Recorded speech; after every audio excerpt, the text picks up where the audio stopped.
या देवी सर्वभूतेषु शक्तिरूपेण संस्थिता नमस्तस्यै नमस्तस्यै नमस्तस्यै नमो नमः।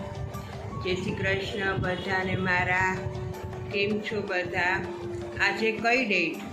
15/6/25 15 जून આજે 15 ડેટ બરાબર। ફર્સ્ટ અને 15 ડેટના મારો વિડીયો બને છે બરાબર।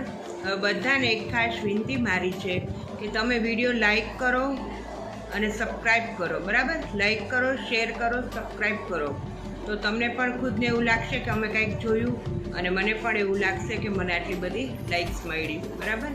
ઓકે, આજે કયો ડે છે? આજે ફાધર્સ ડે। ફાધર્સ ડે અને મધર્સ ડે તો હવે મનાવવામાં આવે છે। અમે જ્યારે નાના હતા ત્યારે અમને એવી ખબર નહોતી કે આજે ફાધર્સ ડે, આજે મધર્સ ડે બરાબર। ઓલવેઝ મમ્મી પપ્પાના તો હરેક દિવસ જ હોય છે, ક્યારેય કોઈ એવો દિવસ હોતો નથી કે આજે મધર્સ ડે કે આજે ફાધર્સ ડે। આપણા તો દરેક દિવસ મા બાપના જ છે બરાબર। મા બાપના જ દિવસો છે હંમેશ માટે બરાબર ને। પિતા એટલે ઘરનું થડ, એ જો મજબૂત હશે તો બધા મજબૂત રહેશું બરાબર। પિતા એટલે ઘરનું વટવૃક્ષ કહેવાય અને પિતા એટલે ઘરની શક્તિ કહેવાય। જો એ શક્તિ મજબૂત હશે તો બધા મજબૂત રહેશું બરાબર ને। તો ધરતી सी धीरज दिया और आसमान की ऊंचाई, जिंदगी की तरस के खुदा ने ये तस्वीर बनाई, जो बच्चों का सब दुख खुद पे ले लेते हैं, उस जीवित प्रतिमा को पिता कहते हैं। પિતા એટલે બચ્ચોનો ભાર ઉપાડનાર વ્યક્તિ। પિતા એટલે પોતે ટિફિન ખાશે અને આપણને એસીમાં બેસીને જમાડશે, એ વ્યક્તિને પિતા કહેવાય છે।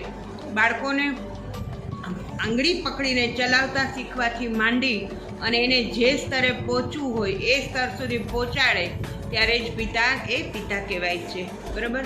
આજે બાળકોને એવું લાગે છે કે પિતા અમારા ઉપર રોકટોક કરે છે કે પપ્પા અમને ખીજાય છે, પરંતુ એનો ગુસ્સો નથી બટ એનો પ્રેમ છે। તો હંમેશા પિતાની વાતને ધ્યાન આપજો। આપણે હાલમાં જ પ્લેન દૂરદર્શા જોઈ છે અને ત્યારે આપણે બધા એક વાત જરૂર નક્કી કરી લીધી, life is not certain, it is uncertain, કે આપણી લાઈફ ક્યારેય ચોક્કસ છે નહીં। મૃત્યુ હંમેશા કહીને આવતું નથી।